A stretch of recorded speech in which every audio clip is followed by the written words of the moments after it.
Imagina por un instante que adquieres una propiedad inmensa, cientos de hectáreas de tierra fértil, por una fracción ridícula de su valor real. Suena como el sueño de cualquier persona trabajadora, ¿verdad?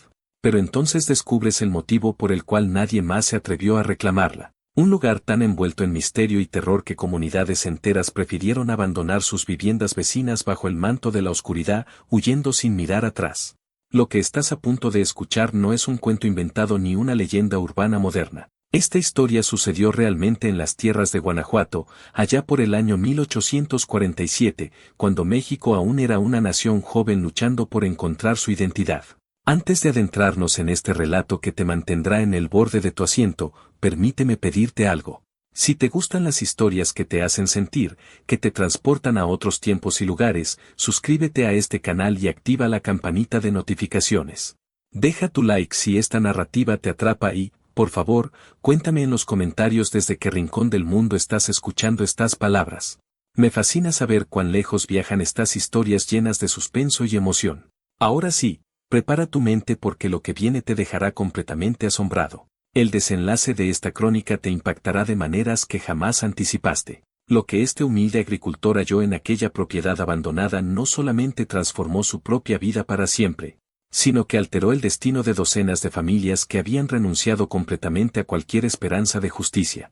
Era una tarde sofocante de marzo, una de esas tardes donde el calor parece aplastar todo a su paso, cuando Francisco Hernández de los Ríos recibió una noticia que parecía sacada de un sueño imposible. Francisco había cumplido 42 años de edad y cada uno de esos años estaba marcado en su cuerpo. Había dedicado toda su existencia a trabajar tierras que pertenecían a otros hombres, terrenos que nunca llevarían su nombre sin importar cuánto sudor derramara sobre ellos. Sus palmas endurecidas y su columna permanentemente encorvada narraban sin palabras la historia de 3 décadas enteras sembrando maíz y frijol en parcelas ajenas, cultivando sueños que otros cosecharían. Compartía una humilde vivienda de adobe con sus 3 hijos en las afueras de una gran propiedad, cerca de San Miguel de las Lomas, una pequeña aldea que apenas albergaba 500 almas en pleno corazón del estado de Guanajuato. Su querida esposa Josefa había partido de este mundo 2 años atrás, arrebatada por una cruel epidemia de fiebre amarilla que devastó toda la comarca durante varios meses terribles. Desde aquel día oscuro, Francisco enfrentaba solo la tarea de criar a sus 3 retoños. Sebastián, el mayor, tenía 14 años. Era un muchacho observador, de esos que notan cada detalle sin necesidad de que se lo señalen, y ya mostraba la ética de trabajo de un hombre adulto. Carmen, la del medio, contaba 11 años de edad.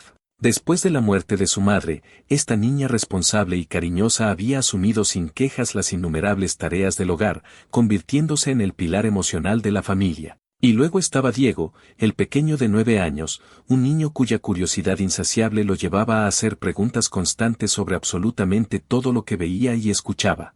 El dinero era una lucha perpetua en esa familia. Después de liquidar el arriendo mensual a los dueños de las tierras y adquirir apenas lo indispensable para no morir de hambre, Francisco lograba guardar solo unos cuantos pesos cuando la suerte le sonreía. Soñaba todas las noches con poseer su propia tierra. Un pedazo de suelo donde sus hijos pudieran echar raíces y crecer sin vivir a merced de los caprichos de patrones que modificaban las condiciones cada temporada según su conveniencia. Pero comprar tierras en aquella región era absolutamente imposible para alguien de su posición social y económica.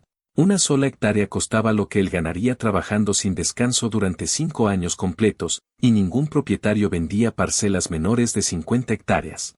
Fue el notario de San Miguel quien le hizo llegar la carta que cambiaría todo. Francisco la recibió con manos que no podían dejar de temblar, completamente desconcertado sobre por qué razón un notario querría tener comunicación con alguien como él. La misiva estaba redactada formalmente, escrita con una caligrafía tan elegante y elaborada que Francisco batallaba para descifrar cada palabra. El contenido decía que su presencia era absolutamente requerida en la notaría el día 28 de marzo a las 10 de la mañana en punto para tratar un asunto relacionado con una herencia. Francisco leyó y releyó aquellas palabras hasta memorizarlas. Herencia. Esa palabra danzaba en su mente. No conocía absolutamente a nadie que tuviera algo de valor para dejarle en testamento. Su familia siempre había sido de trabajadores pobres, gente honesta pero sin posesiones significativas. El día señalado llegó finalmente. Francisco se vistió con su única camisa que aún lucía presentable, peinó cuidadosamente su cabello oscuro que ya mostraba abundantes hebras grises, y emprendió la caminata de 2 horas completas hasta alcanzar el centro de San Miguel. La notaría estaba ubicada en la calle principal del pueblo, un edificio imponente de 2 pisos con fachada pintada de blanco impecable y ventanas protegidas por rejas de hierro forjado. El notario resultó ser un hombre considerablemente gordo de aproximadamente 50 años, con anteojos perfectamente redondos que constantemente resbalaban por su nariz que brillaba perpetuamente de sudor. Se llamaba don Esteban Morales y tenía fama bien ganada de ser escrupulosamente honesto en todos sus tratos, lo cual en aquellos tiempos turbulentos era extraordinariamente raro encontrar en hombres de su posición e influencia. Señor Hernández de los Ríos, pronunció don Esteban mientras señalaba con un gesto cortés una silla ubicada frente a su escritorio macizo de madera oscura. Le agradezco enormemente que haya venido. Tengo información que con toda probabilidad lo sorprenderá considerablemente. Francisco se sentó nerviosamente en el borde mismo de la silla, sosteniendo su sombrero desgastado entre sus manos callosas. Disculpe mi ignorancia, don Esteban. La carta que recibí mencionaba algo sobre una herencia, pero francamente no comprendo de qué se trata todo esto. El notario abrió una carpeta considerablemente gruesa y extrajo varios documentos de aspecto oficial. Su tío segundo, un caballero llamado don Jerónimo Hernández da Silva, falleció hace aproximadamente 3 meses en su hacienda ubicada en San Sebastián del Río Verde. ¿Usted lo conoció alguna vez? Francisco rebuscó en los rincones más profundos de su memoria. Jerónimo, creo recordar que mi difunto padre lo mencionó una sola vez hace muchos años. Era un primo lejano de mi abuelo paterno que se marchó a vivir completamente solo hace muchísimo tiempo. Nunca tuve el honor de verlo personalmente. Exactamente, confirmó el notario con un movimiento de cabeza. Don Jerónimo vivió como un verdadero ermitaño durante más de 20 años en la hacienda conocida como Las Cruces. Falleció tranquilamente sentado en su silla favorita con su diario personal descansando en el regazo. Tenía 74 años de edad cuando partió. Don Esteban hizo una pausa significativa antes de continuar. Dejó un testamento perfectamente legal y debidamente registrado. El corazón de Francisco comenzó a latir considerablemente más rápido. ¿Y yo aparezco mencionado en ese testamento? Usted es el único heredero designado, declaró el notario mientras empujaba los documentos oficiales hacia Francisco. Le dejó absolutamente toda la hacienda de Las Cruces. 200 hectáreas completas de tierra cultivable de excelente calidad, una casa principal grande, 3 casas menores adicionales, 2 graneros amplios y acceso directo e ilimitado al Río Verde. Francisco sintió como si el piso sólido se moviera peligrosamente bajo sus pies. 200 hectáreas. Era absolutamente imposible. Debía existir algún terrible error. ¿Por qué razón me dejaría todo eso a mí? Ni siquiera me conocía personalmente. Su testamento dice textualmente lo siguiente, leyó don Esteban ajustándose los anteojos, a mi único pariente vivo que aún trabaja la tierra con sus propias manos, Francisco Hernández de los Ríos. Dejo todas mis posesiones terrenales. Que sepa usar mejor que yo lo que este lugar guarda. Don Esteban miró fijamente a Francisco por encima del marco de sus anteojos. Son palabras ciertamente extrañas y misteriosas, pero completamente legales y vinculantes. Antes de que Francisco pudiera formular una respuesta coherente, la pesada puerta de la notaría se abrió de golpe. Entraron 4 personas al mismo tiempo, un hombre notablemente delgado de aproximadamente 30 años vestido con ropa elegante de ciudad, 2 mujeres de mediana edad completamente vestidas de negro riguroso, y un anciano terriblemente encorvado que respiraba con evidente dificultad. Buenos días, respondió Magdalena limpiando la suciedad de las manos en el delantal. La mujer se acercó despacio cojeando notablemente. Usted es la nueva moradora, la que heredó la propiedad de Tobías, afirmó más que preguntó. Soy Magdalena y estos son mis hijos, respondió ella. La vieja asintió, los ojos recorriendo la casucha deteriorada. Valiente o loca, aún no sé cuál de los dos es usted, comentó con franqueza. Yo vivo aquí cerca, señora. En la última casa, antes de que el sendero desaparezca completamente, a unos 300 metros de aquí. Soy Sebastiana, la única que quedó. ¿Quedó de qué?, preguntó Magdalena intrigada. La vieja dio una sonrisa completamente sin alegría. Todos los otros se fueron hace décadas. Yo me quedé porque no tengo absolutamente a dónde ir y porque sé perfectamente que los muertos no le hacen mal a nadie. Son los vivos los que tenemos que temer verdaderamente. Magdalena sintió un escalofrío recorrer su espalda. ¿La señora sabe lo que pasó aquí?, preguntó directamente. Sebastiana miró alrededor como si verificara si alguien más estaba escuchando. Sé perfectamente y vi con mis propios ojos.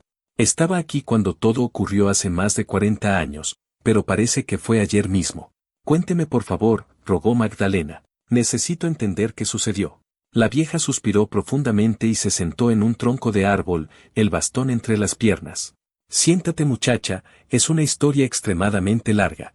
Magdalena se sentó en otro tronco, los oídos completamente atentos.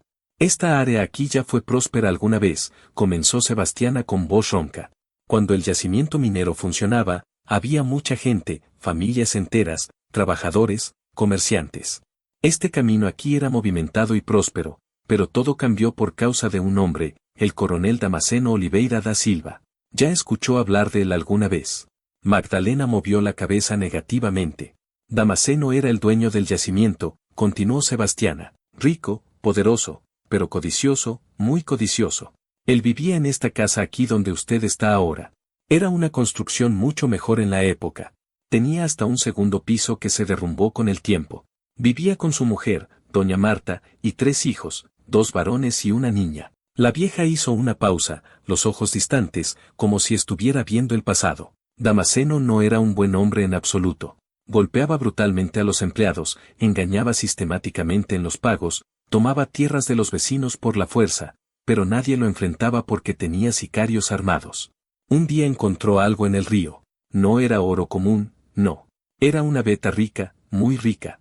Se dio cuenta de que si registraba el descubrimiento, tendría que dividir las ganancias con la corona. Entonces decidió esconder todo. Trabajó en secreto con 2 empleados de confianza. Extrajeron el oro, lo fundieron, lo escondieron cuidadosamente, pero los 2 empleados comenzaron a exigir una parte mayor de las ganancias. ¿Qué hizo Damasceno entonces?, preguntó Magdalena con aprensión. Los envenenó a los 2 sin piedad y arrojó los cuerpos al río, respondió Sebastiana con voz sombría. Dijo públicamente que habían huido. Las familias de los hombres quedaron absolutamente desesperadas.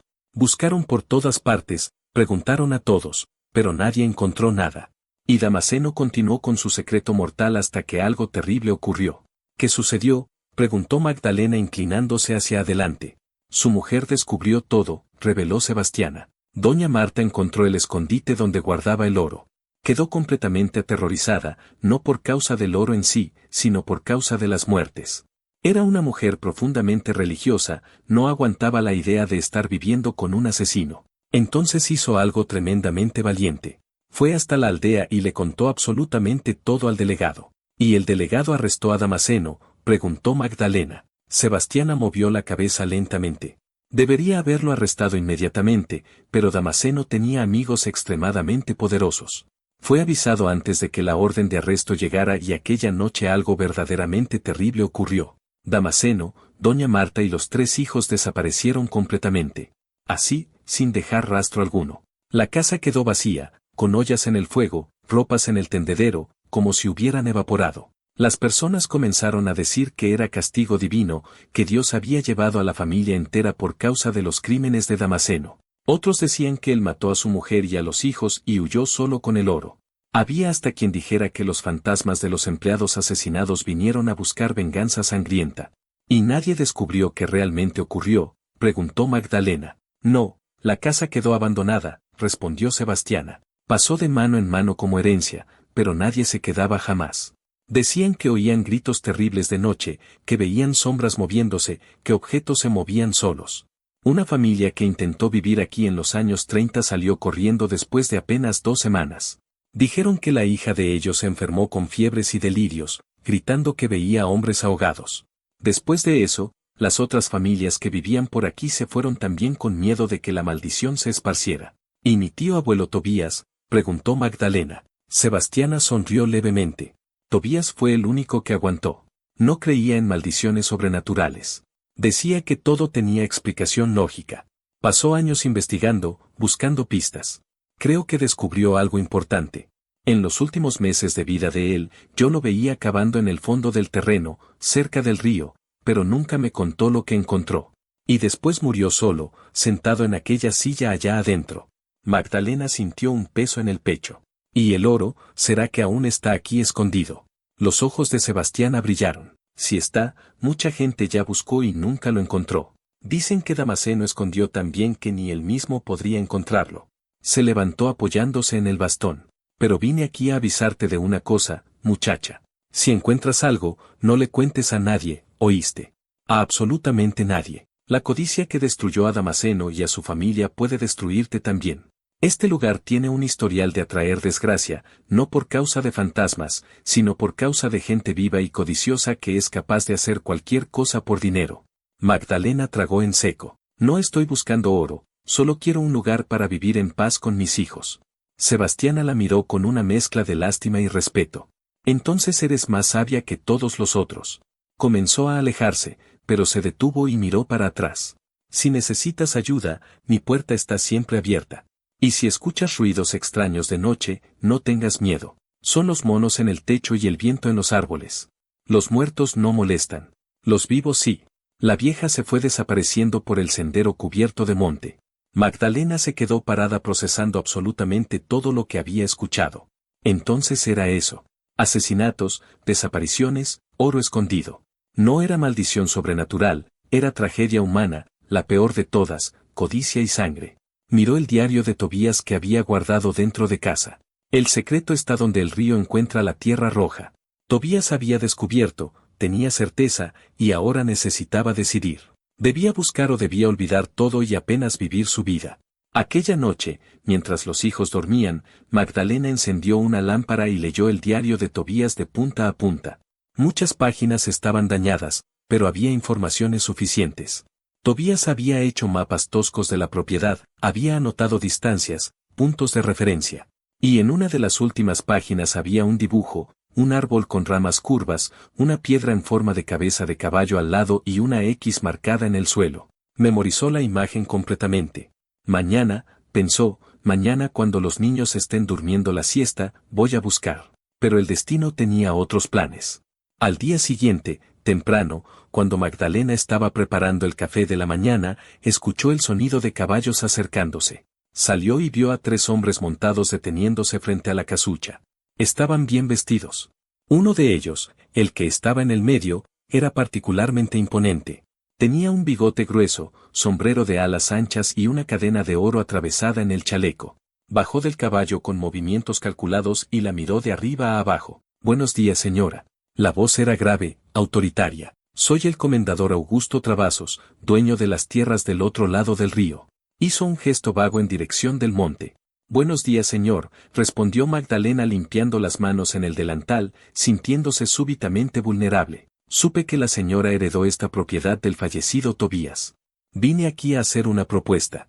Quiero comprar este terreno. Magdalena parpadeó sorprendida. Comprar, pero apenas heredé. Ni me mudé bien todavía. El comendador sonrió, pero no había calor en aquella sonrisa. Exactamente por eso, la señora aún no creó vínculo con el lugar. Va a ser más fácil vender. Pago un buen precio, 50,000 pesos. Es dinero suficiente para que la señora alquile una casa en la aldea y viva tranquila por un buen tiempo. Magdalena sintió la indignación subir. 50,000 pesos. Esta propiedad vale mucho más que eso. El comendador perdió la sonrisa. La señora conoce los valores de tierras aquí en la región. No, pero sé que el señor no vendría hasta aquí a ofrecer dinero si no valiera más que eso. Los ojos del comendador se estrecharon. La señora está cometiendo un error. Este lugar no es seguro. Ocurrieron cosas malas aquí. Las personas evitan pasar por aquí. Nadie va a querer comprar en el futuro. Estoy haciendo un favor.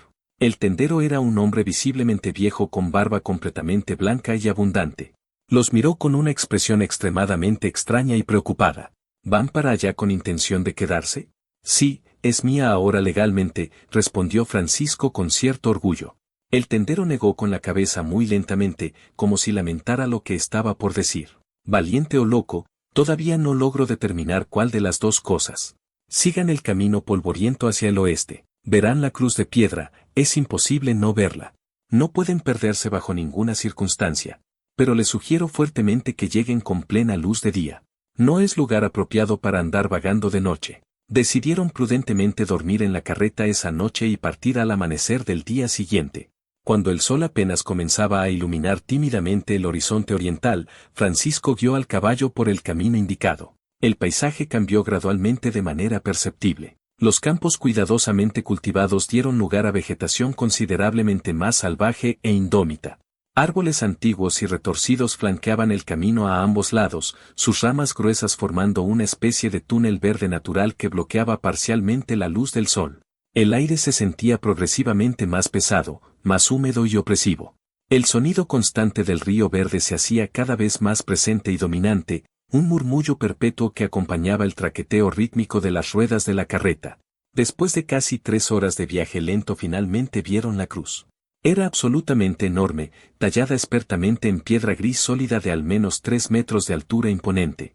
Estaba cubierta de musgo verde en la base, pero aún lucía tremendamente imponente e intimidante. Un camino de tierra bien definido se abría hacia el norte. Francisco jaló firmemente las riendas y el caballo obedeció girando.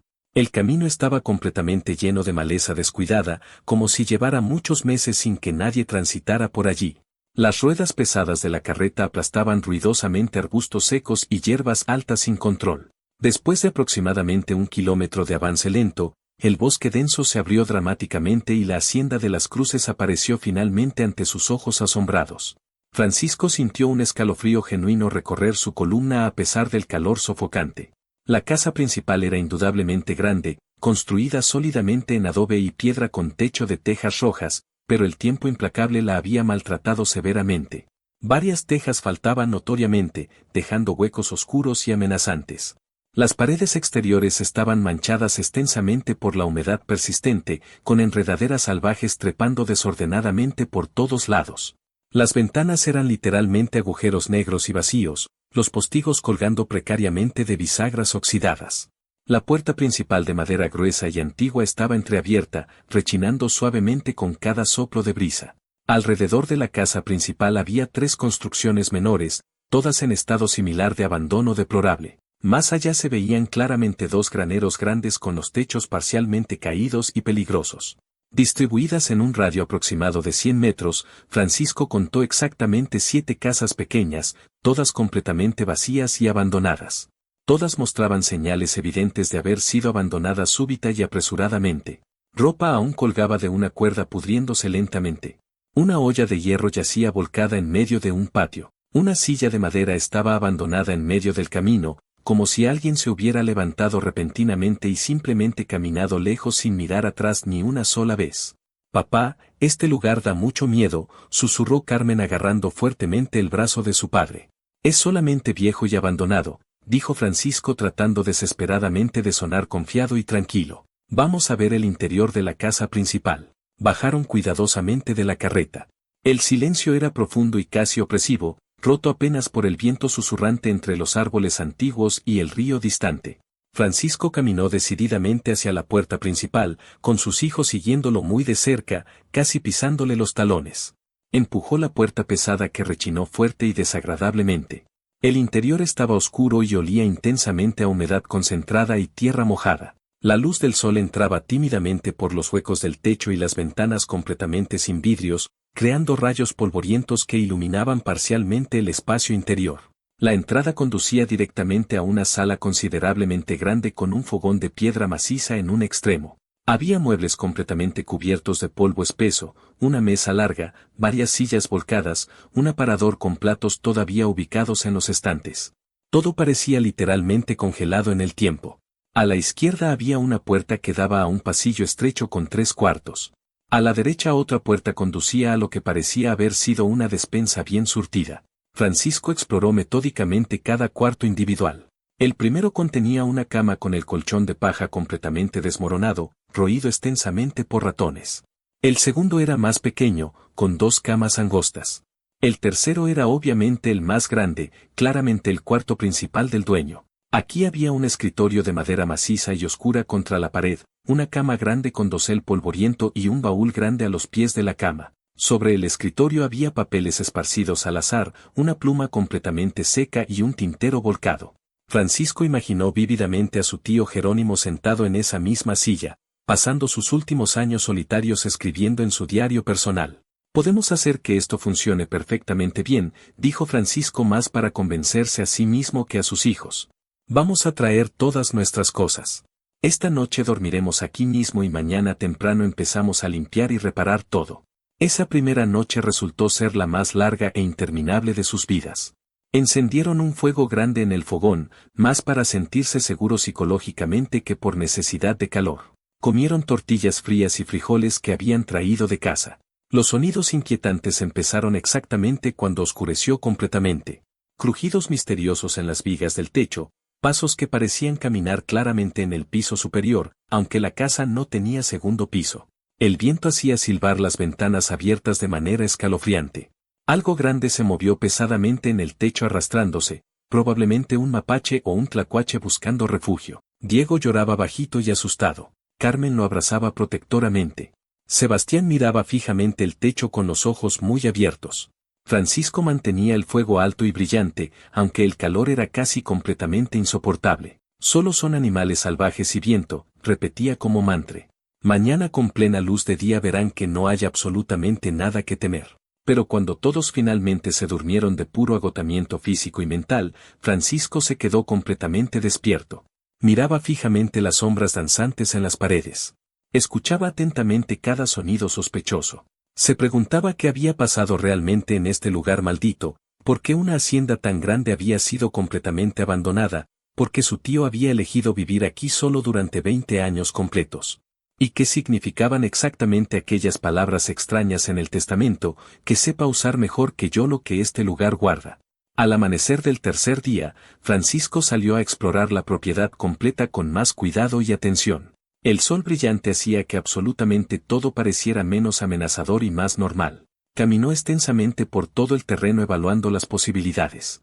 Las tierras eran evidentemente fértiles, se notaba claramente por la vegetación exuberante y salvaje. El río Verde corría a apenas 50 metros de la casa principal, con agua perfectamente clara y corriente fuerte y constante. Había árboles frutales completamente descuidados pero todavía vivos, mangos, aguacates, naranjos. Los graneros necesitaban reparación urgente, pero la estructura básica era sólida. Estaba examinando cuidadosamente uno de los graneros cuando escuchó una voz detrás de él. Así que decidió quedarse finalmente. Francisco se volteó rápidamente. Había un anciano parado tranquilamente en el camino, apoyado firmemente en un bastón de madera nudosa. Tenía fácilmente al menos 70 años de edad, la piel intensamente curtida por décadas de sol, el cabello completamente blanco como nieve, pero los ojos eran sorprendentemente claros y alertas. Vestía ropa simple de campesino y llevaba un morral de tela cruzado sobre el pecho. ¿Quién es usted?, preguntó Francisco con cierta cautela. Me llamo Emiliano García de León. Vivo a una legua de aquí hacia el este. Soy el único que quedó de los tiempos antiguos. El anciano miró pensativamente la casa principal deteriorada. Conocí personalmente a su tío Jerónimo. Era hombre extraño pero fundamentalmente bueno. Me preguntaba si alguien vendría finalmente después de su muerte. Soy Francisco Hernández, el heredero legal. Vine con mis 3 hijos. Emiliano asintió muy lentamente. Valiente o loco, todavía no logro determinar cuál. ¿Sabe la historia completa de este lugar? Solo rumores vagos, que está supuestamente maldito. Que familias enteras huyeron aterrorizadas. Siéntese conmigo, don Francisco. Si va a quedarse aquí, merece conocer la verdad completa. Emiliano señaló un tronco grande caído cerca del río. Ambos se sentaron cómodamente. El anciano sacó una cantimplora, bebió agua lentamente y comenzó a hablar con voz pausada. Esta área aquí fue tremendamente próspera hace tiempo. Hace casi 30 años completos, en 1819, esto era una comunidad vibrante y llena de vida. Había 10 familias completas viviendo en esas mismas casas que ahora ve completamente abandonadas. Trabajaban todos para el dueño original, un hombre poderoso llamado Coronel Rodrigo Velasco y Mendoza. Era hombre inmensamente rico, extremadamente poderoso, con conexiones importantes en la capital. Vino aquí después de la Guerra de Independencia. Compró estas tierras por casi nada porque estaban lejos de absolutamente todo, pero el coronel tenía ojo excepcional para los negocios. Emiliano hizo una pausa significativa mirando pensativamente el río. Descubrió que había oro aquí, no cantidades enormes, pero suficiente. Tenía una pequeña mina allá en aquellas colinas. Señaló vagamente hacia el oeste. Empleaba a 20 hombres para extraer el mineral. No era mina grande, pero generaba buen lucro constante. El coronel vivía extremadamente bien. Su esposa doña Lucía, sus 3 hijos. Construyeron esta casa grande, los graneros, trajeron más trabajadores. Este lugar era alegre, absolutamente lleno de vida y risas. ¿Qué pasó entonces?, preguntó Francisco sintiendo que se acercaban a algo importante. El coronel se volvió terrible y peligrosamente codicioso. El oro que extraían tenía que ser reportado obligatoriamente a las autoridades de la corona española, porque aún estábamos bajo dominio español en aquel entonces.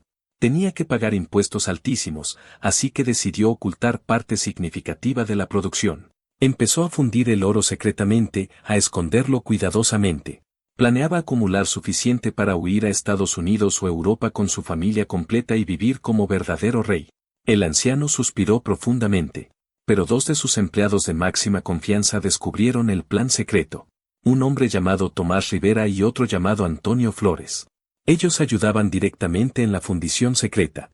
Empezaron a exigir parte del oro, amenazaron con denunciar al coronel ante las autoridades. Él no podía permitir eso bajo ninguna circunstancia. Francisco sintió un frío terrible en el estómago. ¿Qué hizo? Una noche oscura de julio de 1823, el coronel invitó cordialmente a ambos hombres a cenar en esta misma casa. Les sirvió vino generosamente envenenado. Murieron aquí mismo, en esta mesa donde probablemente usted comió anoche. Los cuerpos fueron arrojados al río, atados firmemente con piedras pesadas para que no flotaran. Las familias de Tomás y Antonio buscaron desesperadamente durante semanas completas. Nunca encontraron absolutamente nada. El coronel dijo tranquilamente que habían huido, que probablemente fueron a buscar trabajo en otras haciendas lejanas. Emiliano tomó otro trago largo de agua. Pero doña Lucía no era mujer tonta en absoluto. Empezó a notar cosas extremadamente extrañas. Vio sangre fresca en el piso de la despensa que su marido limpió apresuradamente. Escuchó conversaciones susurradas y sospechosas. Una noche siguió sigilosamente al coronel cuando pensó que ella dormía profundamente. Lo vio en el establo contando oro que guardaba en un baúl escondido cuidadosamente bajo el piso de madera. Encontró documentos comprometedores que mostraban la verdadera extensión de sus tierras, que era muchísimo más de lo que había declarado oficialmente ante las autoridades. Doña Lucía quedó absolutamente horrorizada. Era mujer profundamente religiosa, de principios morales sólidos. Cuando finalmente confrontó a su marido sobre todo lo que había descubierto, él la amenazó directamente. Le dijo con frialdad que si hablaba con alguien los matarían a todos, que tenía amigos extremadamente poderosos que lo protegerían de cualquier consecuencia. Pero doña Lucía no era mujer de quedarse callada ante la injusticia. Planeó ir directamente al delegado en Guanajuato a denunciar todos los crímenes. Francisco escuchaba completamente fascinado y horrorizado simultáneamente. ¿Lo hizo finalmente? No tuvo oportunidad alguna. El coronel tenía espías bien colocados en todas partes. Un amigo corrupto que trabajaba en el gobierno le avisó que su esposa había estado haciendo preguntas peligrosas, que planeaba denunciarlo formalmente. Esa noche, el 23 de agosto de 1823, el coronel Velasco reunió a su familia completa, cargó todo el oro que físicamente pudo en 3 carretas y desapareció completamente. Simplemente se evaporaron. Dejaron la casa con ollas todavía en el fuego, ropa tendida, absolutamente todo. Las familias trabajadoras despertaron al día siguiente y encontraron la casa completamente vacía. Al principio pensaron que había sido un secuestro violento o algo peor. Buscaron desesperadamente por semanas enteras, pero después encontraron las 3 carretas completamente abandonadas en el camino real a 2 días de distancia de aquí, completamente vacías. Ninguna señal de los Velasco, ningún cuerpo, absolutamente nada. Fue como si se hubieran disuelto literalmente en el aire. Emiliano miró a Francisco directamente a los ojos. Las personas empezaron a decir que fue castigo divino, que Dios mismo los borró de la faz de la tierra por los crímenes horrendos del coronel. Otros decían que los espíritus vengadores de Tomás y Antonio se vengaron desde el más allá. Las historias crecieron y se multiplicaron. Decían que de noche se veían sombras misteriosas caminando por la casa, que se escuchaban gritos escalofriantes desde el río. Una familia intentó ocupar la hacienda exactamente un año después. La hija comenzó a tener pesadillas absolutamente horribles, fiebres altísimas inexplicables. Decía que veía claramente hombres ahogados caminando por los pasillos. Huyeron aterrorizados después de apenas 2 meses. Otras 3 familias intentaron en los años siguientes. Ninguna duró más de 6 meses completos. Siempre la misma historia exacta. Sonidos extraños inexplicables, mala suerte constante, enfermedades misteriosas. La gente empezó a creer firmemente que el lugar estaba maldito para siempre. Las familias trabajadoras se fueron una por una. En 1830 este lugar estaba completamente abandonado. Solo quedaba yo porque no tenía absolutamente a dónde ir y porque honestamente no creo en maldiciones. Francisco procesaba cuidadosamente toda la información. ¿Y mi tío Jerónimo? Llegó en 1827 cuando las últimas familias se iban. Era investigador, le fascinaban los misterios sin resolver. Dijo que iba a descubrir la verdad completa.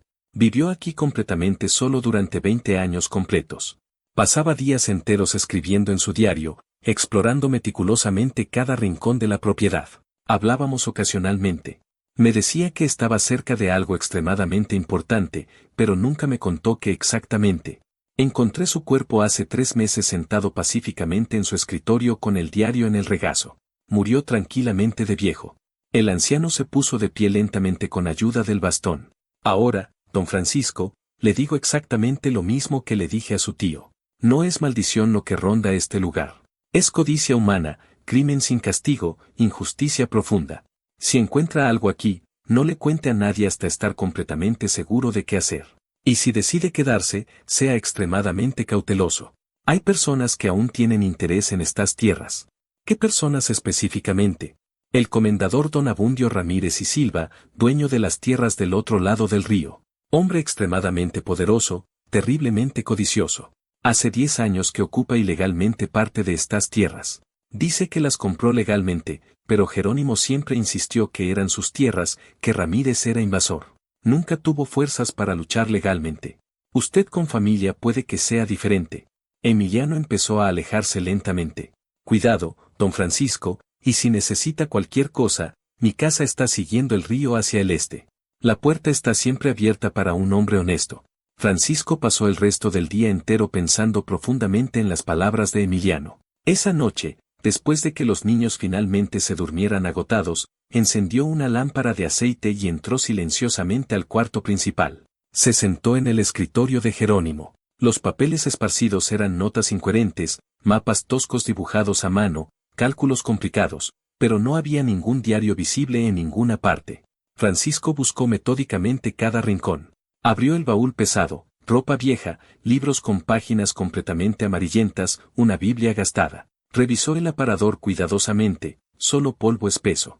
Estaba a punto de desistir completamente cuando notó algo extraño. Una de las tablas del piso cerca del escritorio estaba ligeramente levantada, casi imperceptiblemente. Se arrodilló, pasó los dedos por el borde irregular y jaló firmemente. La tabla salió fácilmente, revelando un hueco poco profundo oculto.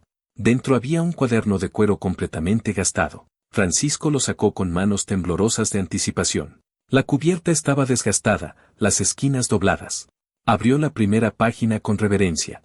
La caligrafía era clara, educada. Diario de Jerónimo Hernández da Silva, iniciado el 14 de marzo de 1827. Francisco comenzó a leer ávidamente. Las primeras entradas eran simples, observaciones sobre el clima, lista de provisiones necesarias, descripción de las reparaciones que planeaba hacer. Pero conforme avanzaban los meses, el tono cambiaba dramáticamente. Jerónimo escribía sobre las historias que escuchaba, las teorías sobre la desaparición de los Velasco, sus propias investigaciones meticulosas. Una entrada del 3 de noviembre de 1828 decía: hablé hoy con el último trabajador vivo que estuvo aquí cuando los Velasco desaparecieron. Me confirmó que la noche anterior a la desaparición el coronel estuvo cavando en el patio trasero durante horas. El trabajador lo vio desde la ventana de su casa. Escondió algo, oro probablemente, documentos tal vez. Debo investigar exhaustivamente. Otra entrada del 15 de mayo de 1830, encontré marcas extrañas en 3 árboles del perímetro oeste. Parecen deliberadas, como señales intencionales. Forman un triángulo casi perfecto. Puntos de referencia para algo importante. El comendador sonrió, pero era una sonrisa cruel. ¿Quién dice que va a ser asesinato? Va a ser un trágico accidente. Una lámpara derribada. El fuego se esparció rápido en casas viejas de madera. Viuda e hijos murieron durmiendo. Muy triste. Hizo una pausa. A no ser que la viuda sea razonable y acepte vender por un precio justo. Digamos 100,000 pesos. El doble de la oferta anterior. Última oportunidad. Magdalena lo encaró en los ojos. No voy a vender. No por 100,000, no por 1,000,000. Estas tierras son mías. Y si el Señor prende fuego a esta casa, voy hasta la capital si es necesario. Voy a gritar hasta que el emperador escuche. Voy a hacer su nombre sinónimo de ladrón y asesino. El silencio que siguió fue tenso. Los sicarios miraban al comendador esperando órdenes. Estaba claramente furioso, los puños cerrados, la mandíbula trabada. Pero entonces, de la oscuridad surgió otra voz. Una voz que Magdalena no esperaba. Yo no haría eso si fuera usted, Travasos. Todos se voltearon. Del sendero emergieron figuras. 1, 2, 5, 10 hombres y mujeres. Algunos con herramientas agrícolas, otros con machetes, algunos con simples palos. Al frente, doña Sebastiana, apoyada en el bastón, pero con el mentón levantado en desafío. A su lado, Magdalena reconoció algunos rostros de la aldea, el herrero, el dueño de la tienda, trabajadores que había visto en el mercado. Gente simple, pero eran muchos. Esto no es de tu cuenta, Sebastiana, gruñó el comendador. Explicaba que su esposo la había amenazado con matar a sus hijos y denunciaba algo, que no tenía opción sino huir con él. No somos víctimas de maldición ni fuimos asesinados, escribía. Rodrigo planeó todo meticulosamente. Tenía amigos en Estados Unidos que nos ayudarían a cruzar la frontera. El oro ya fue enviado en embarques secretos durante meses. Las carretas abandonadas fueron engaño deliberado para hacer creer que fuimos atacados. Estoy segura de que para cuando alguien lea esto, estaremos viviendo bajo nombres falsos en otro país. La carta continuaba, enterré estos documentos legítimos porque Rodrigo planeaba destruirlos. Sin ellos, nadie podría probar la verdadera extensión de sus propiedades. Él quería que el gobierno confiscara las tierras como abandonadas y las subastara. Entonces, usando un intermediario, las compraría de vuelta por casi nada con el oro robado. Guardaría su riqueza y regresaría años después como nuevo comprador legítimo. Francisco sintió lágrimas rodar por sus mejillas mientras leía las palabras finales. Soy cómplice por mi silencio, pero salvo a mis hijos. Que estos documentos lleguen algún día a manos de alguien de corazón puro que haga justicia. Que las tierras vayan a quien realmente las trabaje y valore, no a hombres codiciosos que solo buscan riqueza. No hay oro escondido aquí. Ese rumor fue esparcido por Rodrigo como cortina de humo. La única riqueza verdadera es esta tierra fértil. Que Dios perdone nuestros pecados. Lucía Velasco, 22 de agosto de 1823. Francisco guardó cuidadosamente todos los documentos en su camisa. Volvió a enterrar el baúl vacío y disimuló el área. Regresó a la casa con pasos rápidos, la mente corriendo a toda velocidad. Ahora entendía absolutamente todo. Entendía por qué Jerónimo había vivido aquí durante 20 años sin hacer nada. Era viejo, solo, sin recursos para pelear legalmente contra hombres poderosos. Pero Francisco tenía hijos que dependían de él.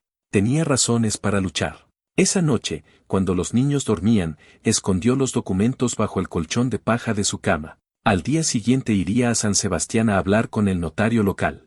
Necesitaba registrar formalmente las escrituras a su nombre y descubrir exactamente qué tierras ocupaba el comendador Ramírez.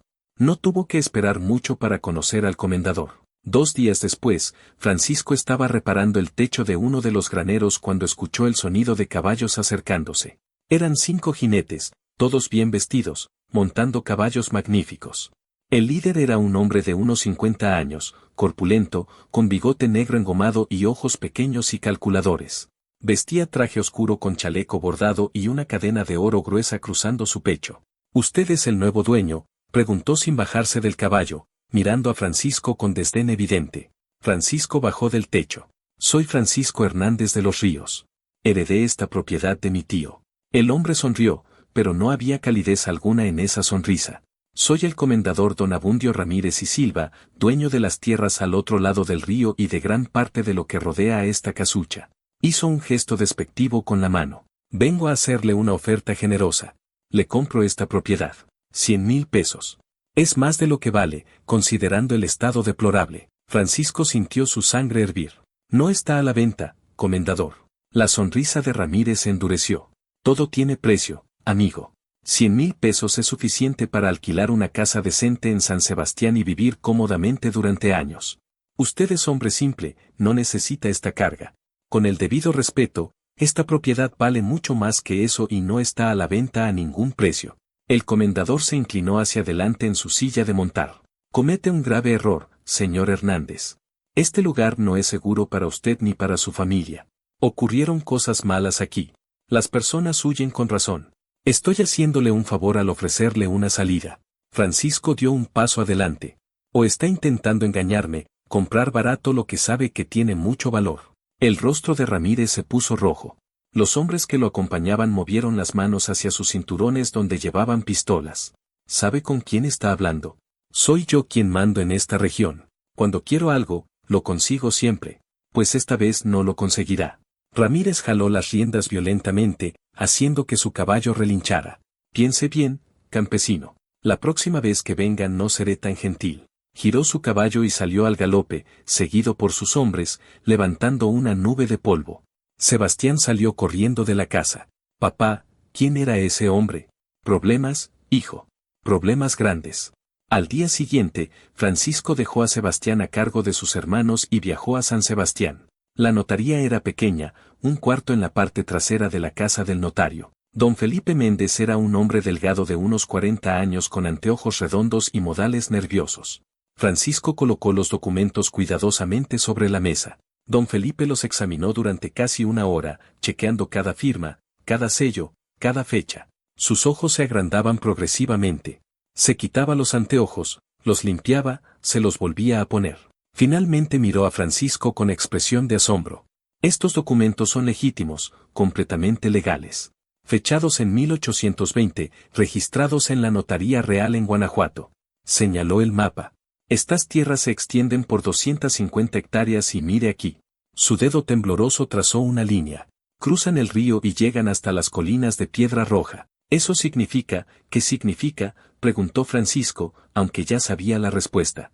Significa que 50 hectáreas de lo que el comendador Ramírez registró como suyas en 1838 están dentro de sus límites legítimos. Él registró una compra supuestamente hecha a herederos de propiedades abandonadas, pero si estos documentos son anteriores y nunca fueron invalidados oficialmente, su registro es fraudulento. Francisco sintió una mezcla de euforia y miedo. ¿Qué puedo hacer? Don Felipe se reclinó en su silla claramente incómodo. Puedo registrar estos documentos a su nombre. Es mi deber legal. Eso le dará título oficial sobre las 250 hectáreas descritas aquí. Pero, don Francisco, debo advertirle, el comendador Ramírez es hombre extremadamente poderoso. Tiene 15 capangas armados. El juez local es su compadre. Tiene amigos en Guanajuato capital, hasta en Ciudad de México. No será fácil hacerlo desocupar esas tierras. No espero que sea fácil, respondió Francisco. Solo espero que sea justo. Don Felipe asintió lentamente. Justicia y facilidad rara vez van juntas. Voy a registrar los documentos. Tomará 2 días hacer todas las copias certificadas necesarias. Y después, cuando envíe la notificación oficial al comendador informándole que está ocupando tierras registradas a otro dueño, él sabrá. Y no le gustará. Entiendo el riesgo. ¿Tiene lugar seguro donde quedarse mientras esto se resuelve? ¿Familia que pueda proteger a sus hijos? Francisco pensó en Emiliano. Sí, tengo. Los siguientes 4 días fueron tensos. Francisco regresó a la hacienda y habló con sus hijos. Les explicó que las cosas se pondrían difíciles. Sebastián, maduro más allá de sus 14 años, dijo, papá, si estas tierras son nuestras por derecho debemos luchar. No podemos dejar que hombres malos nos quiten lo que es justo. Carmen y Diego asintieron, aunque el miedo era visible en sus ojos. El 5.º día después de registrar los documentos, Ramírez volvió. Esta vez eran casi 20 hombres a caballo. Era noche, poco después del anochecer. Francisco vio las antorchas acercándose y supo lo que venía. Rápidamente mandó a sus hijos salir por la puerta trasera. Corran al río. Síganlo hacia el este, hasta la casa de don Emiliano. No paren por nada. Los niños desaparecieron en la oscuridad. Francisco tomó una lámpara de aceite y salió al frente de la casa solo. Los jinetes formaron un semicírculo amenazante. Ramírez desmontó, su rostro retorcido de furia. Me avisaron que registró documentos. ¿Cree que un papel viejo cambia algo? ¿Cree que puede llegar aquí y reclamar tierras que trabajo hace 10 años? Francisco mantuvo la voz firme, aunque su corazón latía descontroladamente. Está invadiendo mi propiedad, comendador. Tierras que nunca fueron suyas legalmente. Ramírez escupió en el suelo. Velasco era asesino y fugitivo. Estas tierras fueron abandonadas. Tenía todo el derecho de reclamarlas. No según la ley. Las escrituras originales nunca fueron invalidadas. Están registradas en notaría a mi nombre ahora. Legalmente debe desocupar. El comendador se acercó, su rostro a centímetros del de Francisco. Legalmente. Déjeme explicarle algo sobre la ley en esta región. La ley soy yo. El juez es mi compadre. El delegado me debe favores. ¿Piensa que puede ganarme? Pienso intentarlo. Ramírez hizo un gesto. Dos de sus capangas desmontaron. Uno llevaba una antorcha, el otro un galón de querosén. Francisco sintió su estómago contraerse. Va a tener que matarme también, dijo con voz temblorosa pero decidida. Y asesinato ni siquiera usted puede esconder. Ramírez sonrió cruelmente. ¿Quién dice que será asesinato? Será trágico accidente. Campesino pobre, solo con sus hijos, lámpara de aceite derribada, casa vieja y seca. Murieron durmiendo. Muy triste. Se acercó más. A no ser que sea razonable. Última oportunidad. 250,000 pesos. Triple de mi oferta original. Firma que desiste de reclamación de tierras y vaya a vivir como hombre rico en la ciudad. No voy a vender. No por 250,000, no por 1,000,000. Y si prende fuego a esta casa conmigo dentro, voy a gritar tan fuerte que hasta el gobernador en Guanajuato va a escuchar. Voy a hacer su nombre sinónimo de ladrón y asesino. El silencio que siguió fue sofocante. Los capangas esperaban la orden. Ramírez levantó la mano. El hombre con el querosén dio un paso adelante. Yo no haría eso si fuera usted. La voz vino de la oscuridad. Todos se voltearon. Emiliano emergió del camino apoyado en su bastón, pero no venía solo. Detrás de él, Francisco vio siluetas. 10, 15, 20 personas. Hombres y mujeres llevando herramientas agrícolas, palos, machetes. Reconoció al herrero de San Sebastián, un hombre enorme con brazos como troncos de árbol. La tendera que le había vendido provisiones. Campesinos que había visto en el mercado. Familias enteras. Emiliano plantó su bastón en el suelo. ¿Crees que somos ciegos, Abundio? Todos sabemos lo que haces. Tierras que tomas sin pagar. Trabajadores a quienes nunca pagas salario completo. Amenazas. Intimidación. Señaló al herrero. Le debes a Joaquín aquí 4 meses de trabajo en tus establos. No le pagaste porque dijiste que uno de tus caballos se enfermó bajo su cuidado. Mentira. Una mujer dio un paso adelante.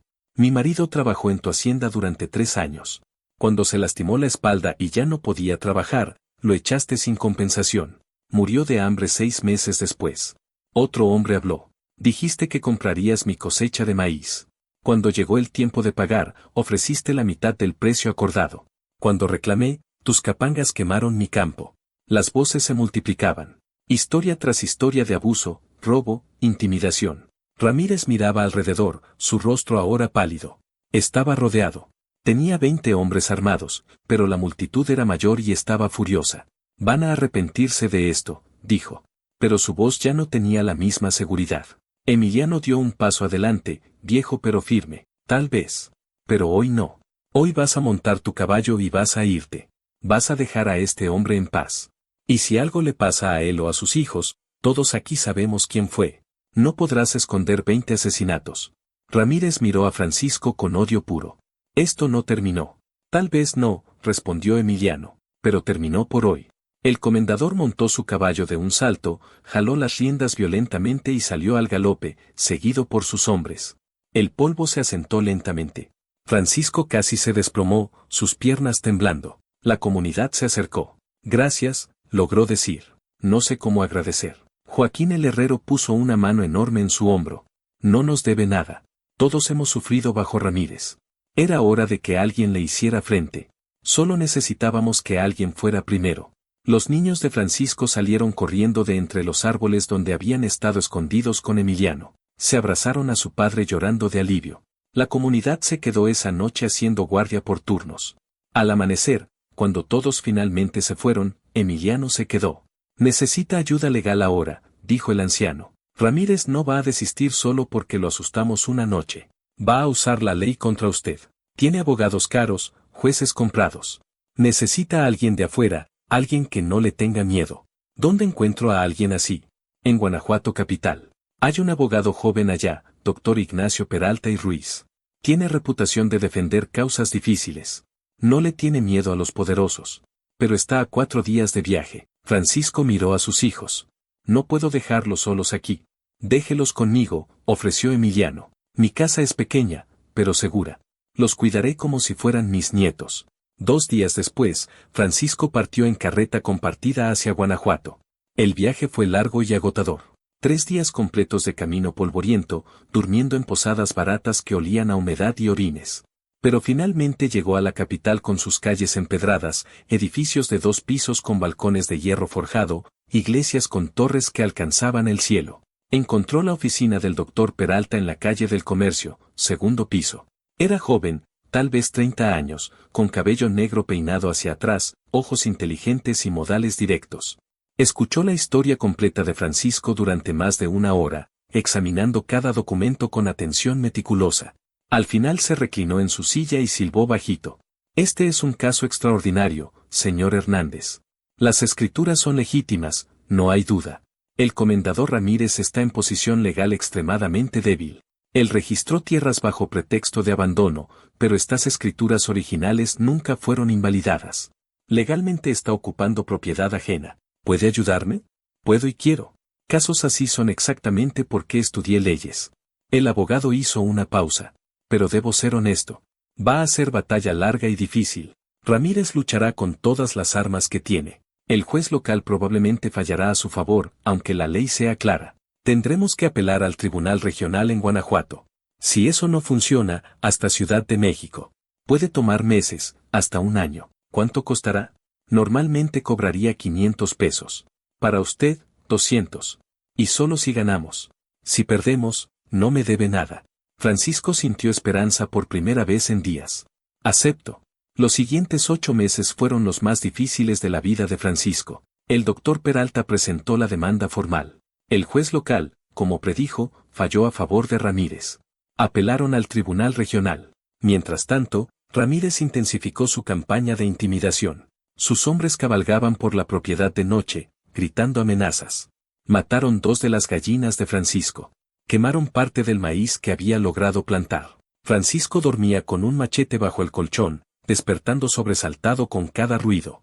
Pero la comunidad se mantuvo firme. Joaquín el herrero dormía en la hacienda 3 noches por semana. Otros campesinos hacían guardia. Emiliano visitaba diariamente, trayendo comida, apoyo moral. Finalmente, en noviembre de 1848, llegó la noticia. El Tribunal Regional había fallado a favor de Francisco. Los documentos eran legítimos e indiscutibles. Ramírez tenía 60 días para desocupar las 50 hectáreas que ocupaba ilegalmente. Francisco lloró cuando recibió la carta del doctor Peralta. Sebastián lo abrazó. Carmen y Diego bailaban en el patio. Ramírez apeló, por supuesto. Pero el Tribunal Superior en Ciudad de México confirmó la sentencia 3 meses después. No había más recursos. La ley era clara. El día que Ramírez finalmente desocupó las tierras, en febrero de 1849, medio pueblo vino a presenciar. El comendador llegó con sus hombres, pero esta vez no había amenazas. Estaba derrotado. Miró a Francisco con odio, pero no dijo palabra. Montó su caballo y se fue. Francisco caminó por esas 50 hectáreas que finalmente eran oficialmente suyas. La tierra era increíblemente fértil. Había un arroyo pequeño, árboles frutales. Era más de lo que había soñado. Los siguientes años transformaron completamente la hacienda de las Cruces. Francisco trabajó incansablemente, ayudado por sus hijos y por varios campesinos de la región que venían a trabajar por salario justo. Limpiaron las casas abandonadas. Repararon los graneros. Plantaron maíz, frijol, calabaza. Los árboles frutales, cuidados apropiadamente, produjeron abundantemente. Pero Francisco hizo algo más. Algo que nadie esperaba. Dividió 20 hectáreas en parcelas de 2 hectáreas cada una. Y las ofreció gratis a las familias más pobres de San Sebastián con una condición, que las trabajaran durante 5 años. Después de 5 años, las escrituras serían transferidas a su nombre permanentemente. 10 familias aceptaron. Construyeron casas. Cultivaron la tierra. La hacienda de las Cruces se convirtió en comunidad próspera nuevamente. Joaquín el herrero se mudó con su familia. La tendera y su esposo también. Familias que habían vivido como arrendatarios toda su vida finalmente tenían tierra propia. Sebastián creció y se casó con la hija del herrero, una muchacha trabajadora y hermosa llamada Rosa. Tuvieron 4 hijos. Carmen se casó con un maestro de escuela que vino de Guanajuato. Abrieron la primera escuela en la propiedad, enseñando a leer y escribir a los niños de todas las familias. Diego, el más curioso, Estudió agronomía en la capital y regresó con ideas nuevas para mejorar la producción. Implementó sistemas de irrigación, rotación de cultivos, técnicas que multiplicaron la productividad. En 1855, 7 años después de recibir la herencia, Francisco se sentó en el mismo escritorio donde su tío Jerónimo había pasado sus últimos días.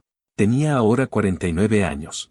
Su cabello era completamente gris, pero sus ojos brillaban con satisfacción. Abrió un cuaderno nuevo. En la primera página escribió: Diario de Francisco Hernández de los Ríos. Si alguien encuentra esto en el futuro, quiero que sepa la verdad completa.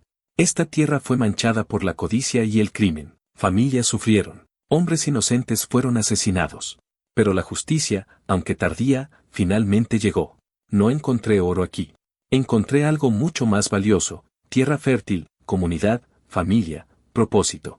Mi tío Jerónimo pasó 20 años buscando la verdad. La encontró, pero no tuvo fuerza para hacer justicia. Me pasó esa responsabilidad. Ahora esta hacienda ya no es lugar de miedo y abandono. Es hogar de 15 familias. 32 niños crecen aquí, jugando donde antes solo había silencio. Los campos producen abundantemente. Nadie tiene hambre. Nadie vive con miedo. La verdadera maldición nunca fueron fantasmas. Fue la injusticia. Y la injusticia se rompe no con violencia, sino con coraje, ley y comunidad. Cerró el cuaderno y miró por la ventana. Podía ver a sus nietos jugando en el patio. Escuchaba risas. Veía humo saliendo de las chimeneas de las casas donde familias preparaban la cena. Emiliano, ahora de casi 80 años, caminaba lentamente por el camino apoyado en su bastón, viniendo para la cena semanal que compartían todos los viernes. El doctor Peralta había visitado el mes anterior, trayendo a su propia familia. Se quedó una semana, maravillado por la transformación. Usted no solo ganó un caso legal, le había dicho a Francisco. Usted cambió vidas. Esto es justicia real. Francisco pensó en el coronel Velasco, huyendo con su oro robado, viviendo probablemente como fugitivo en algún lugar lejano. Pensó en doña Lucía, que tuvo el coraje de dejar la verdad escondida para que algún día alguien la encontrara. Pensó en Tomás Rivera y Antonio Flores, los hombres asesinados cuyas familias nunca supieron qué les pasó. Francisco había mandado hacer una cruz de piedra en su memoria, colocada junto al río. Cada año, en el aniversario de sus muertes, toda la comunidad se reunía allí para recordarlos. La hacienda de las Cruces ya no era maldita. Era bendecida. Esa noche, durante la cena comunitaria que ahora hacían todos los viernes, Francisco se puso de pie para hablar. Era tradición que alguien dijera algunas palabras antes de comer. Amigos, comenzó, su voz fuerte a pesar de los años. Hace 7 años llegué aquí con mis 3 hijos, sin nada más que esperanza. Me dijeron que este lugar estaba maldito, que familias habían huido aterrorizadas, que nunca prosperaría aquí. Miró alrededor de la mesa larga donde se sentaban más de 50 personas. Pero miren lo que construimos juntos. No fue magia, no fue suerte. Fue trabajo duro, honestidad, apoyo mutuo. Fue comunidad. Joaquín levantó su copa. Por Francisco, quien tuvo el coraje de quedarse cuando todos decían que huyera. No, corrigió Francisco. Por todos nosotros. Por cada persona que decidió que merecíamos algo mejor. Por Emiliano, quien me contó la verdad desde el principio. Por el doctor Peralta, quien luchó por justicia. Por cada uno de ustedes que me apoyó cuando Ramírez intentó expulsarme. Por la comunidad, dijeron todos al unísono, levantando sus copas. La cena continuó hasta tarde. Había música, risas, historias. Los niños corrían entre las mesas. Los adultos planeaban la próxima cosecha, discutían reparaciones necesarias, compartían noticias. Cuando todos finalmente se fueron a sus casas, Francisco caminó solo hasta el río. La luna llena iluminaba el agua. Se sentó en la piedra grande, la misma donde había encontrado el baúl con los documentos. Pensó en todo el camino recorrido. Los miedos, las luchas, los triunfos. Gracias, tío Jerónimo, susurró al viento. Usé lo que este lugar guardaba. No solo los documentos. Usé la tierra, la oportunidad, la posibilidad de hacer las cosas correctamente. Una brisa suave sopló, moviendo las hojas de los árboles. El río murmuraba su canción eterna. Francisco cerró los ojos y sonrió. Por primera vez en su vida, se sentía completamente en paz. La hacienda de las Cruces ya no era símbolo de tragedia. Era símbolo de esperanza, de segunda oportunidades, de justicia tardía pero finalmente cumplida. Y en las noches tranquilas, cuando el viento soplaba suavemente y el río cantaba, algunos decían que podían escuchar no gritos de agonía, sino risas de alegría. No pasos de fantasmas, sino el sonido de niños jugando. La maldición había sido rota. No por exorcismo ni ritual, sino por algo mucho más poderoso, la simple decisión de hacer lo correcto, sin importar el costo. Francisco Hernández de los Ríos vivió hasta los 72 años. Murió pacíficamente en 1875, rodeado de sus hijos, nietos y bisnietos. Su funeral fue el más grande que San Sebastián del Río Verde había visto.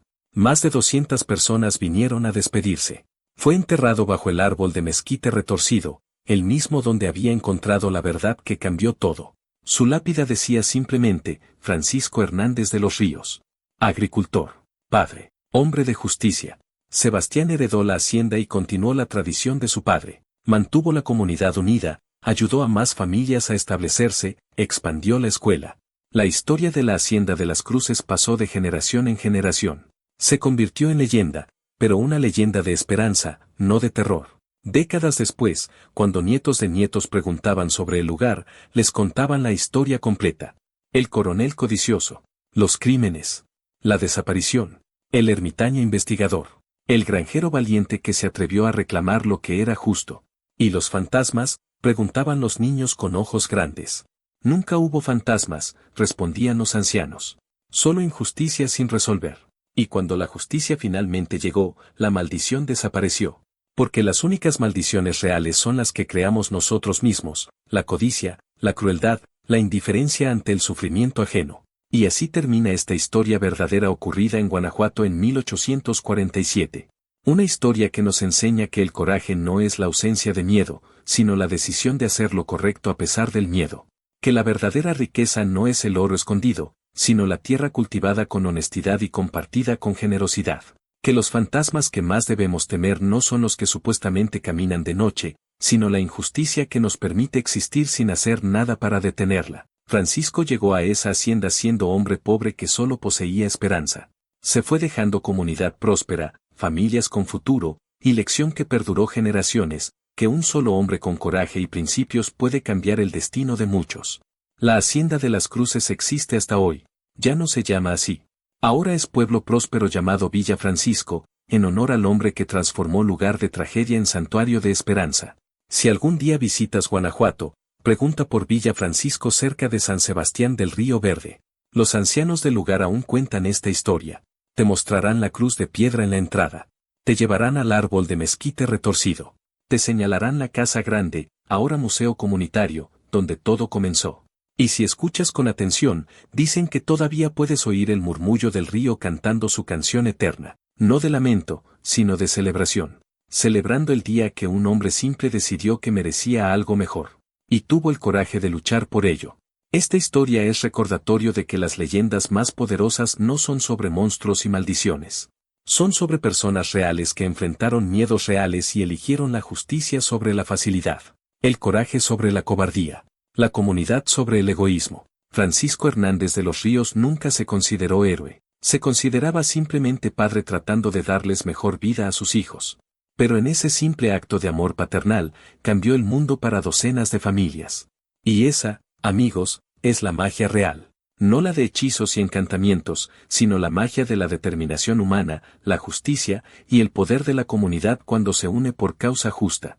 Que esta historia te inspire a enfrentar tus propios miedos, a reclamar lo que justamente te pertenece, a ayudar a otros cuando puedas, a nunca aceptar injusticia solo porque siempre ha existido. Porque como demostró Francisco en aquella hacienda abandonada en 1847, un solo hombre con coraje puede romper maldiciones que han durado décadas. La única pregunta que queda es, ¿cuál es tu hacienda de las Cruces? ¿Cuál es esa situación injusta que todos aceptan como inevitable? ¿Cuál es ese desafío que todos dicen que es imposible? Tal vez sea hora de que tú seas el Francisco de tu propia historia. Gracias por escuchar esta historia hasta el final. Si te conmovió, si te hizo pensar, si te inspiró aunque sea un poco, déjame saberlo en los comentarios. Comparte desde qué parte del mundo nos escuchas. Y si conoces historias similares de tu región, cuéntamelas. Me encantaría escucharlas.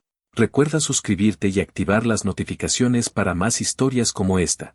Historias reales de personas reales que nos enseñan que el coraje, la honestidad y la comunidad siempre triunfan sobre la codicia y la injusticia. Hasta la próxima historia, amigos. Y recuerden, las únicas maldiciones reales son las que aceptamos sin luchar contra ellas.